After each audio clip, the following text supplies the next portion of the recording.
દોસ્તો, આજની આ શાનદાર ઓડિયો બુકની શરૂઆત કરતા પહેલા એક નાનકડી વિનંતી છે। જો તમને આ ઓડિયો બુક ગમે તો કૃપા કરીને પુસ્તક પરિચય યુટ્યુબ ચેનલને સબસ્ક્રાઇબ કરો। તો ચાલો શરૂઆત કરીએ। ક્યારે વિચાર્યું છે કે તમારા જીવનની દરેક સફળતા, દરેક નિષ્ફળતા, દરેક ખુશી અને દરેક દુઃખ આ બધું તમારા વિચારો પર આધાર રાખે છે?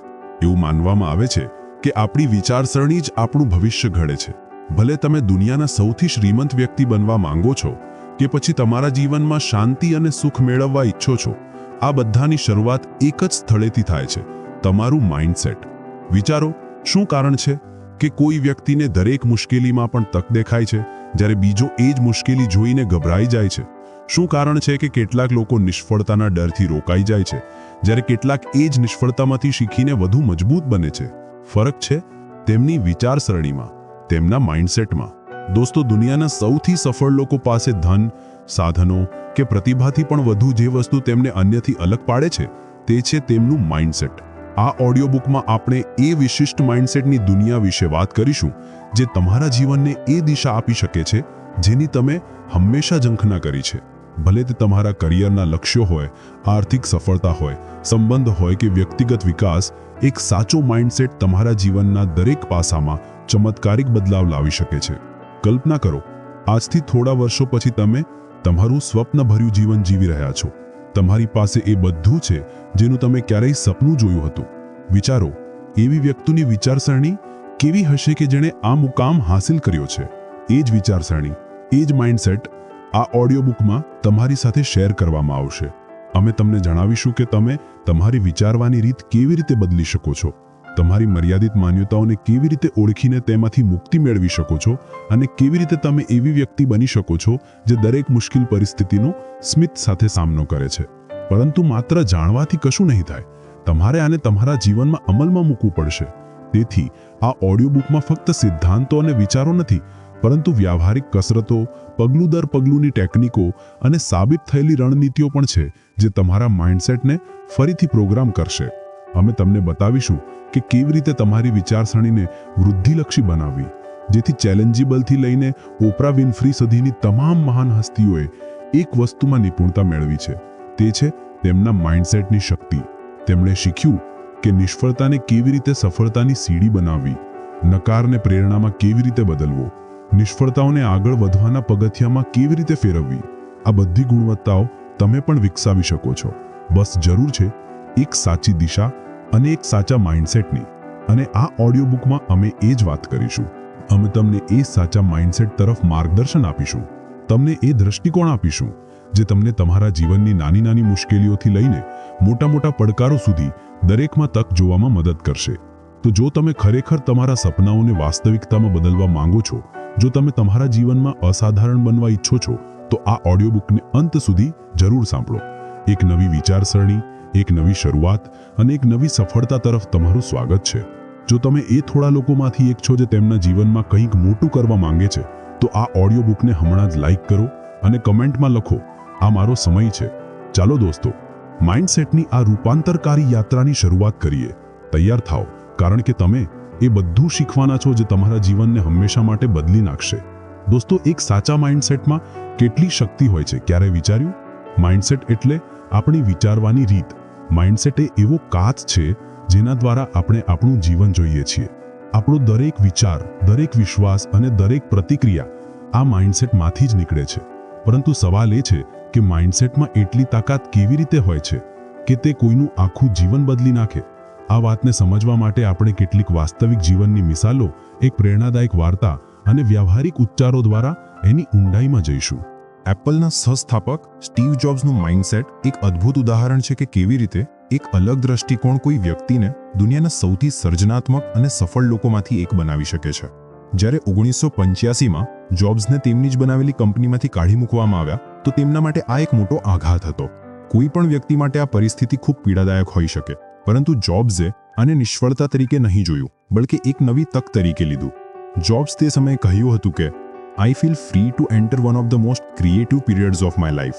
એટલે કે તેમણે આ મુશ્કેલ સમયને એક તક તરીકે જોયો, અને આ દ્રષ્ટિકોણે જ તેમને પિક્સર અને નેક્સ્ટ જેવી આઇકોનિક કંપનીઓ બનાવવામાં મદદ કરી। આખરે એપલને પણ સમજાયું કે તેમના સપનાઓના નેતા વિના તેઓ આગળ વધી શકે નહીં, અને થોડા વર્ષો પછી જોબ્સને એપલમાં પાછા બોલાવવામાં આવ્યા. આમાંથી આપણને શું શીખવા મળે છે?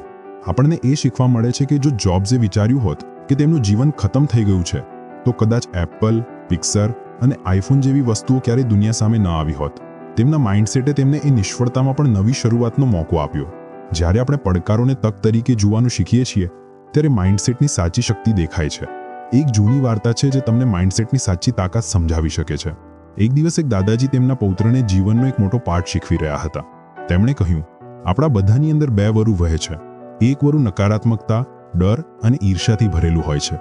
બીજું વરુ સકારાત્મકતા, હિંમત અને પ્રેમથી ભરેલું હોય છે. આ બંને વરુ આપણી અંદર હંમેશા એકબીજા સાથે લડતા રહે છે.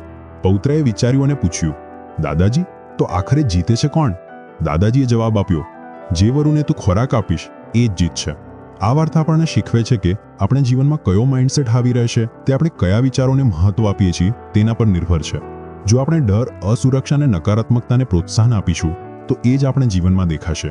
પરંતુ જો આપણે હિંમત, આશાવાદ અને વૃદ્ધિની વિચારસરણી અપનાવીશું તો આપણને આપણા જીવનમાં એ જ ચીજોના પરિણામો જોવા મળશે. દોસ્તો, માઇન્ડસેટના મુખ્ય બે પ્રકાર હોય છે. પહેલો છે ફિક્સ્ડ માઇન્ડસેટ અને બીજો છે ગ્રોથ માઇન્ડસેટ. ફિક્સ્ડ માઇન્ડસેટવાળા લોકો માને છે કે તેમની ક્ષમતાઓ અને કૌશલ્યો નિશ્ચિત છે. તેઓ પડકારોથી ડરે છે, નિષ્ફળતાથી ભાગે છે અને ટીકાને ખરાબ માને છે. ઉદાહરણ તરીકે, જો કોઈને લાગે કે તે પબ્લિક સ્પીકિંગમાં સારું નથી, તો તે માની લે છે કે તે આ કૌશલ્યમાં ક્યારેય સુધારો નહીં કરી શકે. આવી વિચારસરણીથી તેમનો વ્યક્તિગત વિકાસ અટકી જાય છે. બીજી બાજુ ગ્રોથ માઇન્ડસેટવાળા લોકો માને છે કે તેઓ કોઈપણ કૌશલ્ય કે ક્ષમતાને પ્રેક્ટિસ અને શીખવાના માધ્યમથી વિકસાવી શકે છે. આ લોકો પડકારોને ઉત્સાહથી સ્વીકારે છે, નિષ્ફળતામાંથી શીખે છે અને હંમેશા સુધારણાનો પ્રયાસ કરે છે. ઉદાહરણ તરીકે, માઇકલ જોર્ડનને તેમની સ્કૂલની બાસ્કેટબોલ ટીમમાંથી નકારી કાઢવામાં આવ્યા હતા, પરંતુ તેમણે હાર ન માની. તેમનો ગ્રોથ માઇન્ડસેટ તેમને સતત સુધારો કરવા પ્રેરિત કરતો રહ્યો અને આજે તેમને બાસ્કેટબોલના દંતકથા તરીકે ગણવામાં આવે છે. જો તમે પણ તમારી વિચારસરણીને ગ્રોથ માઇન્ડસેટ તરફ બદલવા માંગો છો, તો હું તમને કેટલીક સરળ અને વ્યવહારિક રણનીતિઓ જણાવવા જઈ રહ્યો છું. ધ્યાનથી સાંભળો. પહેલી રણનીતિ છે સ્વચિંતન. પોતાની જાતને સવાલ કરો કે જ્યારે તમને કોઈ પરિસ્થિતિમાં નિષ્ફળતાનો સામનો કરવો પડે છે, તો તમે તેને કેવી રીતે જુઓ છો? શું તમે તેને તમારી નબળાઈ માની લો છો કે તેને સુધારણાની તક તરીકે જુઓ છો? બીજી રણનીતિ છે શીખવા પર આધારિત લક્ષ્યો નક્કી કરવા. તમારા લક્ષ્યો હંમેશા પરિણામો પર આધારિત ન રાખો, તેને શીખવા પર આધારિત બનાવો. જેમ કે, મારે ટોચનો સ્કોરર બનવું છે ની જગ્યાએ એવું લક્ષ્ય રાખો કે મારે ખ્યાલોને સારી રીતે સમજવા છે. આનાથી શીખવા પર ધ્યાન રહેશે. ત્રીજી રણનીતિ છે ટીકાને પ્રતિસાદ તરીકે સ્વીકારવી. જો કોઈ તમારી ભૂલ બતાવે તો તેને વ્યક્તિગત ન લો અને રક્ષણાત્મક ન થાઓ. તે પ્રતિસાદમાંથી શીખવાનો પ્રયત્ન કરો, કારણ કે ગ્રોથ માઇન્ડસેટમાં ટીકા તમને સુધારવાનું પહેલું પગલું આપે છે. એક શક્તિશાળી માઇન્ડસેટ તમારા જીવનને એ દિશામાં લઈ જઈ શકે છે જેની તમે ક્યારેય કલ્પના પણ ન કરી હોય. તેનો સાચો અર્થ છે તમારી વિચારસરણીને એવી રીતે પ્રોગ્રામ કરવી કે તમે દરેક મુશ્કેલીને નવી તક તરીકે જોઈ શકો. સ્ટીવ જોબ્સે કહ્યું હતું કે innovation is the ability to see change as an opportunity, not a threat. જો આપણે આ વાત પર ધ્યાન આપીએ તો સમજાય છે કે માઇન્ડસેટની સાચી શક્તિ આપણી વિચારસરણીને સકારાત્મક અને તકલક્ષી બનાવવામાં છે. તો યાદ રાખો, વિચાર બદલો, જીવન જાતે જ બદલાઈ જશે. માઇન્ડસેટને શક્તિશાળી અને વૃદ્ધિલક્ષી બનાવવાથી તમારા જીવનની દરેક નાની મોટી મુશ્કેલીઓ તમારા માટે નવી તકો બની જશે. ચાલો દોસ્તો, ગ્રોથ માઇન્ડસેટ અને ફિક્સ્ડ માઇન્ડસેટના તફાવતને વધુ ઊંડાણથી સમજીએ. આપણા જીવનમાં સફળતાનું સૌથી મોટું કારણ છે આપણું માઇન્ડસેટ, અને ખાસ કરીને એ કે આપણું માઇન્ડસેટ કેવું છે, ગ્રોથ માઇન્ડસેટ કે ફિક્સ્ડ માઇન્ડસેટ. આ તફાવતને સમજવા માટે આપણે આપણી આસપાસના લોકોને જોવાની જરૂર નથી, બલકે દુનિયાના સૌથી સફળ લોકોની વાર્તાઓ જ આપણને આના પર વિશ્વાસ અપાવવા માટે પૂરતી છે. એક ગામમાં અર્જુન અને સમીર નામના બે મિત્રો હતા. બંને એક જ શાળામાં ભણતા હતા અને બંનેને ચિત્રકળાનો ખૂબ શોખ હતો. એક દિવસ તેમની શાળામાં ચિત્રકળા સ્પર્ધા યોજાઈ.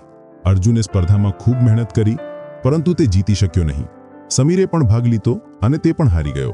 ફિક્સ્ડ માઇન્ડસેટવાળા અર્જુને હાર્યા પછી વિચાર્યું, કદાચ હું ચિત્રકળામાં સારો નથી, વધુ મહેનત કરવાનો કોઈ ફાયદો નથી. તેણે હાર માની લીધી અને ચિત્રકળા છોડી દીધી. બીજી બાજુ ગ્રોથ માઇન્ડસેટવાળો સમીર હાર્યા પછી પણ નિરાશ ન થયો. તેણે વિચાર્યું, હું આ વખતે જીત્યો નથી, પરંતુ જો હું વધુ મહેનત કરું અને શીખતો રહું તો એક દિવસ ચોક્કસ જીતીશ. સમીરે હારને શીખવાની તક માની અને રોજ તેની ચિત્રકળાને સુધારવામાં લાગી ગયો. થોડા વર્ષો પછી સમીરે ઘણી સ્પર્ધાઓ જીતી અને એક સફળ કલાકાર બની ગયો, જ્યારે અર્જુન ક્યારેય તેના સપનાને પૂરું કરી શક્યો નહીં. આ જ છે ફિક્સ્ડ માઇન્ડસેટ અને ગ્રોથ માઇન્ડસેટનો તફાવત. કર્નલ સેન્ડર્સનું નામ સાંભળતા જ KFCનું સ્વાદિષ્ટ ફ્રાઈડ ચિકન યાદ આવે છે, પરંતુ તેમની સફળતાની વાર્તા ઘણા સંઘર્ષો અને નકારોથી ભરેલી છે. કર્નલ સેન્ડર્સનું તેમનો બિઝનેસ 65 વર્ષની ઉંમરે શરૂ કર્યો, જ્યારે તેમની પાસે માત્ર સોશિયલ સિક્યોરિટીનો ચેક અને એક ફ્રાઈડ ચિકનની રેસિપી હતી. તેમણે પોતાની રેસિપી વેચવા માટે ઘણા રેસ્ટોરન્ટના દરવાજા ખખડાવ્યા, પરંતુ 1000થી વધુ વખત તેમને નકારવામાં આવ્યા. જો તેમની પાસે ફિક્સ્ડ માઇન્ડસેટ હોત તો કદાચ તેઓ માની લેત કે તેમની રેસિપીમાં કોઈ ખાસ વાત નથી અને હાર માની લેત. પરંતુ તેમનું માઇન્ડસેટ ગ્રોથલક્ષી હતું. તેમણે દરેક નકારને આગળ વધવાની તક તરીકે જોયું અને સતત પ્રયાસ કરતા રહ્યા. આખરે એક રેસ્ટોરન્ટના માલિકે તેમની રેસિપી સ્વીકારી અને એ જ રેસિપી KFCના રૂપમાં આખી દુનિયામાં છવાઈ ગઈ. કર્નલ સેન્ડર્સનું ગ્રોથ માઇન્ડસેટ તેમને દરેક મુશ્કેલીનો નવી ઉર્જા સાથે સામનો કરવાની તાકાત આપતું રહ્યું. તેમની દ્રઢતા અને વૃદ્ધિલક્ષી વિચારસરણીએ તેમને નિવૃત્તિની ઉંમરે પણ વૈશ્વિક ફાસ્ટ ફૂડ ઉદ્યોગમાં એક ઓળખ આપી. દોસ્તો, હવે ચાલો જાણીએ કે આખરે ગ્રોથ માઇન્ડસેટને કેવી રીતે વિકસાવવું, જેથી આપણે પણ આપણી સંભાવનાઓને સંપૂર્ણ રીતે ખોલી શકીએ. સૌથી પહેલા જરૂરી છે કે આપણે નિષ્ફળતાને શીખવાની તક તરીકે જોઈએ. જ્યારે પણ કોઈ બાબતમાં નિષ્ફળ થાઓ તો તેને એક તક માનો. પોતાની જાતને પૂછો કે આ અનુભવમાંથી મેં શું શીખ્યું, અને એ પાઠનો ઉપયોગ આગળ વધવામાં કરો. જેમ કે માઇકલ જોર્ડને નકારને એક પાઠ તરીકે લીધો અને પોતાની રમતને સુધારવા પર ધ્યાન કેન્દ્રિત કર્યું. પછી આવે છે સકારાત્મક સ્વવાતની વાત. ઘણી વખત આપણે પોતાના વિશે નકારાત્મક વાતો વિચારીએ છીએ, જેમ કે મારાથી આ નહીં થાય, કે હું આમાં સારો નથી. આને બદલવું પડશે. ગ્રોથ માઇન્ડસેટ માટે જરૂરી છે કે આપણે પોતાની જાતને કહીએ, હું હવે નથી કરી શકતો, પરંતુ શીખી શકું છું. સકારાત્મક સ્વવાતથી આત્મવિશ્વાસ વધે છે અને આપણે પડકારોનો વધુ સારી રીતે સામનો કરી શકીએ છીએ. ગ્રોથ માઇન્ડસેટ માટે શીખવા પર આધારિત લક્ષ્યો નક્કી કરવું પણ એક જરૂરી પગલું છે. હંમેશા એવા લક્ષ્યો બનાવો જે ફક્ત પરિણામો પર નહીં, બલકે શીખવા પર આધારિત હોય. જેમ કે મારે પ્રેઝન્ટેશનમાં શ્રેષ્ઠ બનવું છે ની જગ્યાએ કહો, મારે મારી પ્રેઝન્ટેશન કૌશલ્યો સુધારવી છે. આવા લક્ષ્યથી સુધારણા પર ધ્યાન રહે છે અને ગ્રોથ માઇન્ડસેટ વિકસાવવામાં મદદ મળે છે. પ્રતિભાવને સ્વીકારવું પણ ગ્રોથ માઇન્ડસેટનો એક ભાગ છે. જ્યારે કોઈ તમારી ભૂલ બતાવે તો તેને ટીકા તરીકે ના લો, બલકે સુધારણાના સાધન તરીકે જુઓ. આનાથી તમે દરેક અનુભવમાંથી કંઈક નવું શીખી શકશો. અંતમાં પ્રયાસોને મૂલ્ય આપવું જરૂરી છે. ગ્રોથ માઇન્ડસેટમાં પરિણામો કરતાં પ્રયાસોને વધુ મહત્વ આપવામાં આવે છે. તમારા નાના નાના સુધારાઓ અને પ્રયાસોની પ્રશંસા કરો. આ તમને પ્રેરણા આપશે અને ગ્રોથ માઇન્ડસેટની યાત્રામાં મદદ કરશે. ગ્રોથ માઇન્ડસેટ તમારા માટે એવો રસ્તો બનાવી શકે છે જેના દ્વારા તમે તમારા જીવનની દરેક મુશ્કેલીને નવા દૃષ્ટિકોણથી જોઈ શકશો. ભલે તમારી વર્તમાન પરિસ્થિતિમાં તમને ગમે તેટલી મુશ્કેલીઓ દેખાતી હોય, ગ્રોથ માઇન્ડસેટ તમને દરેક પડકારમાં એક નવી તક બતાવશે. ગ્રોથ માઇન્ડસેટ અપનાવીને તમે પણ તમારા જીવનમાં એ સકારાત્મકતા અને પ્રેરણા લાવી શકો છો જે તમને દરેક મુશ્કેલીમાં પણ નવો કમબેક બતાવશે. તો હવે સવાલ એ છે, તમે કયા પ્રકારનું માઇન્ડસેટ પસંદ કરવા માંગો છો? ચાલો દોસ્તો, હવે વાત કરીએ કે આપણે આપણા માઇન્ડસેટને કેવી રીતે બદલી શકીએ, જેથી આપણે આપણી વિચારસરણીને નવી દિશા આપી શકીએ અને આપણા જીવનમાં સાચો બદલાવ લાવી શકીએ. માઇન્ડસેટ બદલવું એ માત્ર એક નિર્ણય નથી, બલકે એક જીવનશૈલી બનાવવાની વાત છે. ઘણી વખત આપણે પોતાની જાતને સવાલ પૂછીએ છીએ કે શા માટે કેટલાક લોકો પડકારોનો સામનો કરીને પણ આગળ વધે છે, જ્યારે કેટલાક લોકો ફક્ત તેમની સમસ્યાઓમાં ફસાઈ જાય છે. આનો જવાબ આપણા માઇન્ડસેટમાં છુપાયેલો છે. માઇન્ડસેટ શિફ્ટનો અર્થ છે આપણી વિચારસરણી અને દૃષ્ટિકોણને સંપૂર્ણપણે બદલવો, જેથી આપણે કોઈ પણ મુશ્કેલીને તક તરીકે જોઈ શકીએ. દોસ્તો, હવે તમને જણાવીએ કે માઇન્ડસેટ શિફ્ટ કરવા માટે કઈ કઈ વ્યવહારિક ટિપ્સ છે જેનાથી તમે તમારી વિચારસરણીને વધુ સારી બનાવી શકો છો અને એક મજબૂત માઇન્ડસેટ બનાવી શકો છો. રાહુલ એક નાના શહેરનો છોકરો હતો જેનું સપનું હતું કે તે મોટો માણસ બને. તેના જીવનમાં એક એવો સમય આવ્યો જ્યારે તે પોતાના પહેલા જોબ ઇન્ટરવ્યુમાં નિષ્ફળ થયો. રાહુલે વિચાર્યું, કદાચ હું આ કામ માટે બન્યો નથી, પરંતુ તે પછી તેણે જે કર્યું તે તેની વિચારસરણીને સંપૂર્ણપણે બદલી નાખનારું હતું. રાહુલે વિચાર્યું કે આ વખતે હું શું શીખી શકું જે મને આગલી વખતે વધુ સારો બનાવે. તેણે પોતાની જાત સાથે વાત કરી અને અનુભવ્યું કે તેણે પોતાની સંચાર કૌશલ્યો, ઇન્ટરવ્યુની તૈયારી અને આત્મવિશ્વાસ પર કામ કરવું પડશે. પછી તેણે ધીમે ધીમે પોતાની અભિગમ બદલી નાખી. તે ફક્ત વિચારવાને બદલે પોતાની નબળાઈઓ સુધારવા માટે ક્રિયાશીલ થયો. આગલા 6 મહિનામાં તેણે પોતાના કૌશલ્યોને એટલા સુધાર્યા કે તેનો બીજો ઇન્ટરવ્યુ એક શાનદાર સફળતા બની ગયો. રાહુલનું માઇન્ડસેટ શિફ્ટ તેની મહેનત અને નવી વિચારસરણી સાથે થયું. તમે થોમસ એડિસનનું નામ તો સાંભળ્યું જ હશે. જ્યારે તેમણે ઇલેક્ટ્રિક બલ્બની શોધ કરી તો તેમને તે બનાવવામાં હજારો વખત નિષ્ફળતાનો સામનો કરવો પડ્યો. તેમણે પોતે કહ્યું હતું કે હું હજારો વખત નિષ્ફળ થયો, પરંતુ દરેક વખતે મેં શીખ્યું કે આ રીતે કામ નથી થતું. જો એડિસને આ નિષ્ફળતાઓને હાર માની લીધી હોત તો કદાચ આજે આપણે ઇલેક્ટ્રિક બલ્બનો ઉપયોગ ન કરતા હોત. એડિસનનું માઇન્ડસેટ હતું કે દરેક નિષ્ફળતામાંથી કંઈક નવું શીખવાનું છે, અને આ જ માઇન્ડસેટ શિફ્ટ તેમને સફળતા તરફ લઈ ગયું. આ જ માઇન્ડસેટ તમે પણ અપનાવી શકો છો. નિષ્ફળતાને હાર તરીકે નહીં, બલકે શીખવાની તક તરીકે જુઓ. ચાલો દોસ્તો, હવે માઇન્ડસેટ શિફ્ટ કરવાની કેટલીક વ્યવહારિક ટિપ્સ વિશે વાત કરીએ. પહેલું પગલું છે સ્વ-વાતને બદલવી. ઘણી વખત આપણે પોતાની જાત સાથે નકારાત્મક વાતો કરીએ છીએ, જેમ કે મારાથી આ નહીં થાય. આ વિચાર આપણને આગળ વધતા રોકે છે. જો આપણે એને બદલીને કહીએ કે આ વખતે મેં શું શીખ્યું જે મને વધુ સારો બનાવી શકે, તો આ વિચાર આપણને નવી દિશામાં લઈ જાય છે. ઉદાહરણ તરીકે, જો તમે કોઈ પરીક્ષામાં નિષ્ફળ થાઓ છો તો પોતાની જાતને કહો કે આ વખતે મેં શું ભૂલ કરી અને તેને કેવી રીતે સુધારી શકું. આવી વિચારસરણીથી તમે નિરાશાથી બચો છો અને આગલા પ્રયાસ માટે એક મજબૂત યોજના પણ બનાવો છો. જ્યારે પણ નકારાત્મક વિચારો આવે, તેને સકારાત્મક સ્વવાદથી બદલવાનો પ્રયત્ન કરો. આનાથી તમારું માઇન્ડસેટ ધીમે ધીમે બદલાશે. બીજું પગલું છે પડકારોને સ્વીકારવા. દરેક પડકારમાં એક નવી તક છુપાયેલી હોય છે. જ્યારે આપણે કોઈ મુશ્કેલીને તક તરીકે જોઈએ છીએ તો આપણને તેમાંથી કંઈક નવું શીખવાનો મોકો મળે છે. માની લો કે તમને ઓફિસમાં એક નવું પ્રોજેક્ટ મળ્યું જે તમને મુશ્કેલ લાગે છે. તેને પડકાર તરીકે લેવાને બદલે તેને શીખવાની તક તરીકે જુઓ. આ વિચારસરણીથી તમારો આત્મવિશ્વાસ વધશે અને તમે એ પડકારનો સામનો કરવા નવા રસ્તાઓ શોધશો. ત્રીજું પગલું છે સકારાત્મક લોકો સાથે સમય વિતાવવો. આપણી આસપાસના લોકો અને આપણું વાતાવરણ આપણા માઇન્ડસેટ પર ખૂબ અસર કરે છે. જેમ કે ડ્વેન ધ રોક જોન્સને તેમના કરિયરની શરૂઆતમાં પોતાને પ્રેરણાદાયક લોકોની વચ્ચે રાખ્યા, જેનાથી તેમનો આત્મવિશ્વાસ વધ્યો અને તેમને સફળતા મળી. તેથી પ્રયત્ન કરો કે તમે તમારી આસપાસ એવા લોકો રાખો જે તમારા વિકાસમાં મદદ કરે અને તમને પ્રેરણા આપે. અંતમાં સતત ક્રિયાશીલ રહેવું ખૂબ જરૂરી છે. ફક્ત વિચારવાથી કશું બદલાતું નથી. સાચો બદલાવ ત્યારે આવે છે જ્યારે તમે તમારા વિચારોને ક્રિયામાં બદલો. જેફ બેઝોસનું ઉદાહરણ લો. તેમણે સતત તેમની કંપની પર કામ કર્યું અને આ સતત પ્રયત્નો જ તેમને સફળતા તરફ લઈ ગયા. જો તમે તમારા લક્ષ્યો હાંસલ કરવા માંગો છો તો તમારે રોજ તેના પર કામ કરવું પડશે. આ સતત પ્રયત્નો તમારા માઇન્ડસેટને મજબૂત બનાવશે અને તમને તમારા લક્ષ્યો સુધી પહોંચાડશે. આ વ્યવહારિક ટિપ્સ અપનાવીને તમે પણ તમારા માઇન્ડસેટને ગ્રોથલક્ષી બનાવી શકો છો અને તમારા જીવનમાં સાચો બદલાવ લાવી શકો છો. દોસ્તો, માઇન્ડસેટ શિફ્ટ એક દિવસની મહેનત નથી, બલ્કિ એક સતત ચાલતી પ્રક્રિયા છે. જો તમે તમારી વિચારસરણી બદલો અને આ ટિપ્સ અપનાવો તો તમે જોશો કે તમારા જીવનની સમસ્યાઓનું નિરાકરણ પણ સરળ બની જશે. જેમ રાહુલે તેની વિચારસરણી બદલી અને એડિસને દરેક નિષ્ફળતામાંથી શીખ્યું, તેમ તમે પણ તમારા માઇન્ડસેટને બદલીને સફળતા તરફ આગળ વધી શકો છો. તો આજથી જ તમારી વિચારસરણીને સકારાત્મક અને વૃદ્ધિલક્ષી બનાવો અને જીવનના દરેક પડકારને એક નવી તક તરીકે જોવાનું શરૂ કરો. કારણ કે આ જ માઇન્ડસેટ છે જે તમારા આખા જીવનને બદલી શકે છે. જો તમે તમારા જીવનમાં કંઈક મોટું હાંસલ કરવા માંગો છો તો એક શક્તિશાળી ટેકનિક છે વિઝ્યુઅલાઇઝેશન. વિઝ્યુઅલાઇઝેશન એક એવી ટેકનિક છે જેમાં તમે તમારા મનમાં કલ્પના કરો છો કે તમે તમારા લક્ષ્યોને પહેલેથી જ હાંસલ કરી લીધા છે. એટલે કે તમારા સપનાઓને પહેલેથી જ સાચા થતા જોવા. જ્યારે તમે વિઝ્યુઅલાઇઝ કરો છો તો તમે તમારા મનમાં એક સ્પષ્ટ ચિત્ર બનાવો છો કે લક્ષ્ય હાંસલ થયા પછી તમારું જીવન કેવું હશે, તમે કેવું અનુભવશો અને તમારું આસપાસનું વાતાવરણ કેવું હશે. જેમ એક ફિલ્મની જેમ તમારા ભવિષ્યને જોવું, જેથી તમારું મન અને શરીર એ લક્ષ્ય તરફ કામ કરવા માટે પ્રેરિત અને તૈયાર થાય. આ પ્રક્રિયામાં તમારી કલ્પના શક્તિ એક શક્તિશાળી સાધન બની જાય છે જે તમને તમારા લક્ષ્યોને નજીક લાવવામાં મદદ કરે છે. દોસ્તો, શું તમે જિમ કેરી વિશે સાંભળ્યું છે? જિમ કેરીએ એક વખત તેમના ઇન્ટરવ્યૂમાં જણાવ્યું કે કેવી રીતે તેમણે તેમના અર્ધજાગૃત મનને વિઝ્યુઅલાઇઝિંગથી સફળતાથી તૈયાર કર્યું. જિમ કેરી પાસે તે સમયે કશું જ નહોતું, પરંતુ એક દિવસ તેમણે તેમના સ્વપ્નની નોકરી માટે $10 મિલિયન ચેક લખ્યો અને પોતાની કારમાં બેસીને તેની સાથે રાખ્યો. તેમણે વિચાર્યું, એક દિવસ મને આ રકમ કોઈ ફિલ્મ માટે મળશે. આ તેમની વિઝ્યુઅલાઇઝેશન ટેકનિક હતી. જ્યારે જિમ કેરી 1994માં ડમ્બ એન્ડ ડમ્બરનું શૂટિંગ કરી રહ્યા હતા, ત્યારે તેમણે એ ચેકની તસવીરને યાદ કરી અને સાચે જ તેમને એ ફિલ્મ માટે $10 મિલિયન ચેક મળ્યો.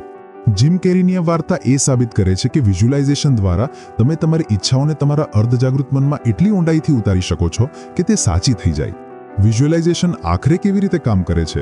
વિઝ્યુઅલાઇઝેશન એવી રીતે કામ કરે છે જેમ કે આપણા મનને એક દિશામાં પ્રોગ્રામ કરવું. જ્યારે આપણે આપણા લક્ષ્યોને મનમાં વિગતવાર કલ્પના કરીએ છીએ તો આપણું મન તેને વાસ્તવિક માનવા લાગે છે. માની લો કે તમે પોતાને એક સફળ વ્યક્તિ તરીકે વિઝ્યુઅલાઇઝ કરો છો. તમે કલ્પના કરો છો કે તમે આત્મવિશ્વાસથી ભરેલા છો, લોકો તમારું સન્માન કરે છે અને તમારી પાસે એ જીવન છે જે તમે ઈચ્છો છો. આ વિઝ્યુઅલાઇઝેશન આપણા અર્ધજાગૃત મનને સંકેત આપે છે કે આપણે આ લક્ષ્ય તરફ આગળ વધવું છે. આ રીતે આપણું મન અને શરીર એ ચીજને હાંસિલ કરવા માટે કામ કરવાનું શરૂ કરે છે જેને આપણે વારંવાર આપણા મનમાં જોઈએ છીએ. એટલે કે વિઝ્યુલાઇઝેશન તમારી વિચારસરણીને ક્રિયામાં બદલવાનો એક શક્તિશાળી રસ્તો છે. ચાલો એક વ્યવહારિક કસરત કરીએ જેનાથી તમે આ વિઝ્યુલાઇઝેશન ટેકનિકને તમારા જીવનમાં અમલમાં મૂકી શકો. રોજ રાત્રે સૂતા પહેલા એક શાંત જગ્યાએ બેસો અને તમારી આંખો બંધ કરો. હવે તમારા લક્ષ્યની કલ્પના કરો. વિચારો, તમારું સ્વપ્ન શું છે? શું તમે આર્થિક સ્વતંત્રતા ઈચ્છો છો કે સફળ ઉદ્યોગ સાહસિક બનવા માંગો છો? આ લક્ષ્યને તમારા મનમાં સ્પષ્ટ રીતે જુઓ. જો તમારું સ્વપ્ન એક મોટી કંપનીના માલિક બનવાનું છે તો કલ્પના કરો કે તમે તમારી ઓફિસમાં તમારી ટીમને નેતૃત્વ આપી રહ્યા છો, નિર્ણયો લઈ રહ્યા છો અને સફળ સોદા કરી રહ્યા છો. હવે આ વિઝ્યુલાઇઝેશન સાથે તમારી લાગણીઓને જોડો. અનુભવો કે લક્ષ્ય હાંસલ કરતી વખતે તમને કેટલો આનંદ, સંતોષ અને ઉત્સાહ મળે છે. આ લાગણીઓ તમારા અર્ધજાગૃત મનને સક્રિય કરે છે જેથી તે તમારી વિચારસરણીને તમારી ક્રિયાઓમાં બદલી શકે અને તમારા લક્ષ્યને તમારી વાસ્તવિકતા બનાવી શકે. આ ટેકનિકને દરરોજ રાત્રે 5 થી 10 મિનિટ સુધી પ્રેક્ટિસ કરો. જેમ જેમ તમે આને નિયમિત કરશો તમે જોશો કે તમારા માઇન્ડસેટમાં બદલાવ આવી રહ્યો છે અને તમારી ક્રિયાઓમાં એક સકારાત્મક ફેરફાર દેખાવા લાગશે.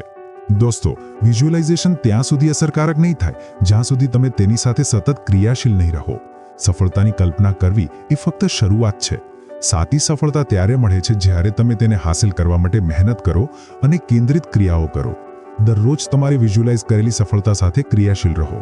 જ્યારે તમે તમારા લક્ષ્યોને સ્પષ્ટ કરી લો અને તેને તમારા વિઝ્યુલાઇઝેશનમાં જુઓ તો તમારું અર્ધજાગૃત મન તમને એ દિશામાં સાચા પગલાં ભરવા માટે સ્વાભાવિક રીતે પ્રેરિત કરશે. યાદ રાખો, દ્રષ્ટિ અને ક્રિયાનું સંપૂર્ણ સંયોજન જ તમને સફળતા સુધી પહોંચાડે છે. તમારું અર્ધજાગૃત મન તમારો સૌથી મોટો સાથી બની શકે છે. બસ તમારે તેને સાચી રીતે તૈયાર કરવાનું છે. વિઝ્યુલાઇઝેશન એ ફક્ત એક માનસિક કસરત નથી, બલ્કિ એક શક્તિશાળી સાધન છે જે તમારા વિચારો, ક્રિયાઓ અને લાગણીઓને તમારા લક્ષ્યો સાથે સંરેખિત કરે છે. જ્યારે તમે તમારા સપનાઓને સાચા માનીને તેનું વિઝ્યુલાઇઝેશન કરો છો તો તમારું અર્ધજાગૃત મન એ દિશામાં કામ કરવાનું શરૂ કરી દે છે. તો આજથી જ તમારી સફળતાનું વિઝ્યુલાઇઝેશન શરૂ કરો. જ્યારે તમે તેને તમારી આંખો સામે જોશો તો તમારું મન અને ક્રિયાઓ તેને સાચું કરવા માટે જાતે જ કામ કરશે. દોસ્તો, જો તમે ખરેખર તમારા જીવનમાં કંઈક મોટું હાંસલ કરવા માંગો છો તો ક્યારેય હાર ન માનો. જ્યારે તમે તમારી યાત્રામાં વારંવાર પડો છો ત્યારે જ તમારી સાચી તાકાતની ઓળખ થાય છે. આપણા જીવનમાં નિષ્ફળતાઓ અને અડચણો આવી નિશ્ચિત છે, પરંતુ તેનો સામનો કેવી રીતે કરવો અને કેવી રીતે પોતાને ફરી ઊભા કરવા એ જ એક શક્તિશાળી માઇન્ડસેટનું સાચું માપદંડ છે. આપણે દરેક મોટા સફળ વ્યક્તિની વાર્તામાં એક વસ્તુ જરૂર જોવા મળે છે: દ્રઢતા અને સ્થિતિસ્થાપકતા. આ બે વસ્તુઓ કોઈ પણ નિષ્ફળતાને સફળતામાં બદલવાની તાકાત રાખે છે. ભલે ગમે તેટલી મુશ્કેલીઓ આવે, હાર ન માનવાનું વલણ જ આપણને બાકીનાથી અલગ બનાવે છે. વિચારો, જો થોમસ એડિસને તેમની શોધની યાત્રા દરમિયાન હાર માની લીધી હોત તો શું આજે આપણી પાસે ઇલેક્ટ્રિક બલ્બ હોત? એડિસને બલ્બની શોધ દરમિયાન 10,000 વખત પ્રયોગો કર્યા. એ પ્રયોગોમાં વારંવાર નિષ્ફળતા મળી, પરંતુ એડિસને દરેક વખતે પોતાનું ઊભા કર્યા અને ફરી પ્રયાસ કર્યો. જ્યારે તેમને પૂછવામાં આવ્યો કે આટલા પ્રયાસો પછી પણ તેમને હાર કેમ ન માની, તો તેમનો જવાબ હતો, હું હાર્યો નથી, મેં ફક્ત 10,000 એવી રીતો શોધી કાઢી જે કામ નથી કરતી. આ હતું એડિસનની સ્થિતિસ્થાપકતા. જો તે દરેક નિષ્ફળતા પછી વિચારતા કે આ ન થઈ શકે તો કદાચ આજે આપણે અંધારામાં જ હોત. એડિસનની આ યાત્રા બતાવે છે કે સ્થિતિસ્થાપકતાનો અર્થ એ નથી કે તમે પડતા નથી, બલ્કિ તેનો અર્થ એ છે કે તમે દરેક વખતે પડ્યા પછી ફરી ઊભા થાવ છો. માઇકલ જોર્ડન, જેને દુનિયાના સૌથી મહાન બાસ્કેટબોલ ખેલાડીઓમાં ગણવામાં આવે છે, તેમની યાત્રા પણ સ્થિતિસ્થાપકતાનું એક શ્રેષ્ઠ ઉદાહરણ છે. તેમને શાળાના શરૂઆતના દિવસોમાં તેમને શાળાની બાસ્કેટબોલ ટીમમાંથી નકારી કાઢવામાં આવ્યા હતા. એ નકારે તેમને તોડવાને બદલે વધુ મજબૂત બનાવ્યા.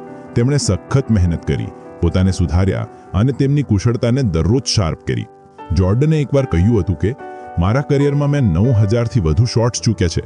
મેં લગભગ 300 રમતો હારી છે. 26 વખત મારા પર ભરોસો કરવામાં આવ્યો કે હું રમત જીતાડનારો શોટ લઈશ અને હું ચૂકી ગયો. મેં મારા જીવનમાં વારંવાર નિષ્ફળતાનો સામનો કર્યો છે અને એ જ કારણે હું સફળ છું. આ જ જે વલણ તેમને ચેમ્પિયન બનાવે છે. તેઓ દરેક નિષ્ફળતાને એક નવી શીખ તરીકે જોતા હતા અને દરેક વખતે પોતાને વધુ સારા બનાવતા હતા.